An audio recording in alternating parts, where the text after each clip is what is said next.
Hello, it's been a while.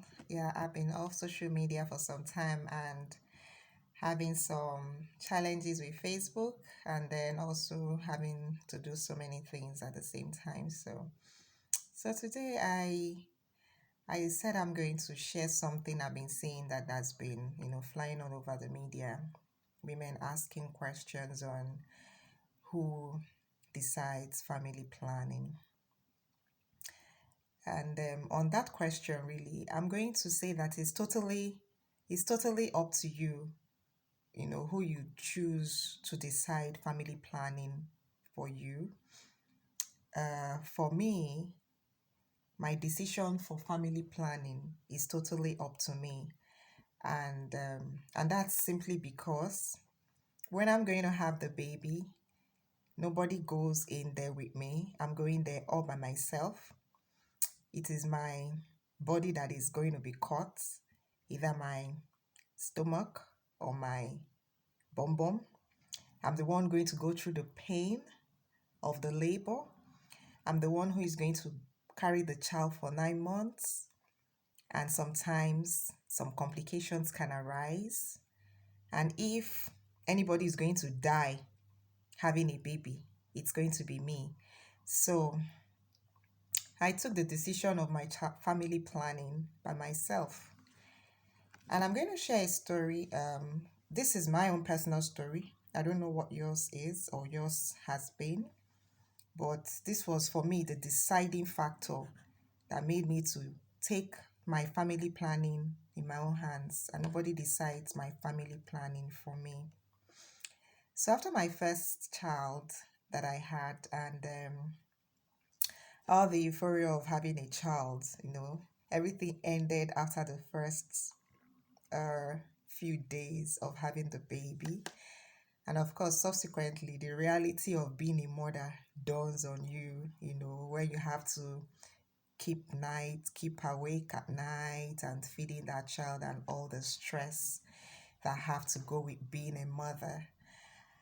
But for me, of course, the first 3 months, I got support from my mother. And after that, I found myself back at work. And you have to, of course, do the same things you've been doing when you're on maternity. But right now, you have to still go to work. And this carried on, of course, for many months. Mothers, you already know what I'm talking about, sleepless nights, all those bags under my eyes. Those are years of sleepless nights. Having to wake up by 5, jump out to work, and all that stuff, crazy stuff, that we do. And shortly after that, I found that I was pregnant for my second child, and I was depressed, I tell you, because at the time I thought I was um, finding free time to myself, sleeping a little longer because my child by this time had, grown a bit. I discovered I was pregnant, and I was going to go through the same crazy thing, crazy cycle. I slipped into depression for 6 months of my pregnancy. I was depressed. I was down. I was very unhappy with that pregnancy for 6 good months. It was just a friend of mine at work that talked to me, and I started accepting the baby and started changing my mind towards the pregnancy. And that particular pregnancy was my stomach was this long.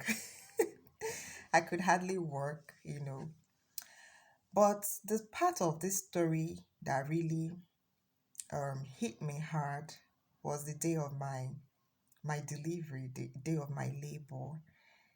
And it was a traumatic birth for me. It was a traumatic experience because by the time everything progressed normally, but when we got to the second stage, I just started having difficulty getting the child out. And it was getting into almost an emergency case.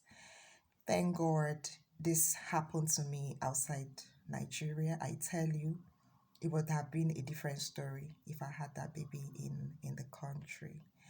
With the kind of things I hear that happens in the labor wards where, there's so much nonchalancy, nurses are shouting and all that. Thank God for proactive doctors, because the moment the doctor realized that I wasn't making progress and the baby was turning blue, according to him, he had to take quick action and tried other methods, and we got the baby out. My life was going. My life was going. In fact, I had already given up sincerely. I was just like, well, God, if this is how it's going to happen, let it be. I don't know what happened, really. I can't explain, but everybody who goes into that room has a different story to tell. And of course, all this happening, my husband was very far away. He was not there. Um, my mom was there with me, though, and everything went successfully thanks to proactive doctors. And yeah, so many cuts and after birth healing, and of course, well, thank God the mother was saved, the baby was saved. Healing is something that will happen eventually.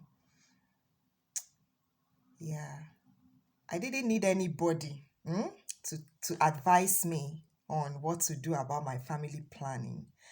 From the hospital, there and then, after the cleaning and everything, I told myself the earliest possible time I'm going to have to go get my family planning done.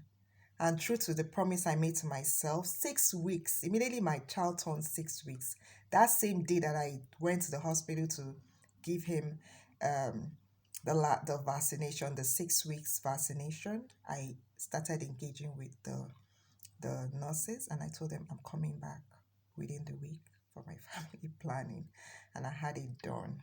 Okay, I had it done. I didn't talk to anybody. I didn't speak to anybody because I was still in the pain of the matter. I was still in the pain of it. Okay. So when I see people telling, because I heard a story, a few days ago about a certain lady, a Nigerian lady in the southeastern part of Nigeria, who is depressed today after 4 children because she's asking herself questions about her goals, about her aspirations, the things that she wanted to do with her life before she got married, that are now on hold. They have now been paused because she decided to be a mother. Now, don't get me wrong, there's nothing wrong with being a mother, okay? For people who choose it, just understand, what happens in that area. That when you become a mother, a lot of things are also going to suffer. So this lady has been having children, now her fourth child, and she's beginning to question herself, like, okay, so what have I done with my life all these years I've been married? And she's now in a state of unhappiness. I wouldn't know other issues going on in her life, maybe, what kind of marriage relationship she has, but she's asking those questions. And in the middle of this state of mind, her husband is telling her that she's going to have another child, that it will be good if they can add one more child.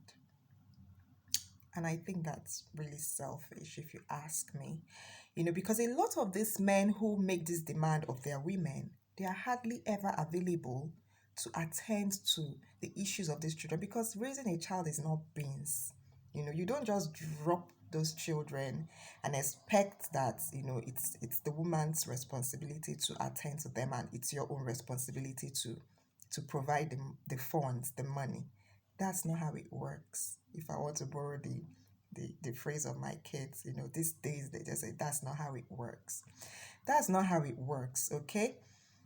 Even if you think you're the one making the money, raising a child is not a joke, you know.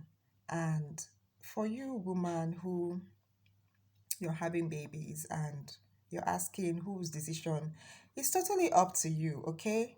My story, I gave myself brains because, of course, if I lost my life in that place, in a matter of months, I'll be forgotten and replaced. Yeah, you'll be replaced. You're dead, you're gone, you're gone. The children are here, and people are going to start advising who's going to take care of these children, because that's what happens. When you're gone, everybody's thinking about you, you've moved on, you're out of this place. So people are going to look at the current need. What's the current need? Children need a mother, children need somebody to attend to them. And quickly, somebody is going to be contracted to take up that job, because the children are already here, they're already here. So I had to borrow myself brain, okay? So it's up to you. If you want to borrow yourself brain, it's up to you. If you want to keep on dropping them as per the targets that they've set for you, it's up to you. But at the end of the day, you need to be you need to ask yourself what's really important. Yeah, as you have your children, you should not sweep your sweep your life under the carpet, because once when those children leave, your life is going to become an empty mass of nothingness. By the time you start checking it, you just see that all you spent your life doing was just having babies and not adding any value to yourself.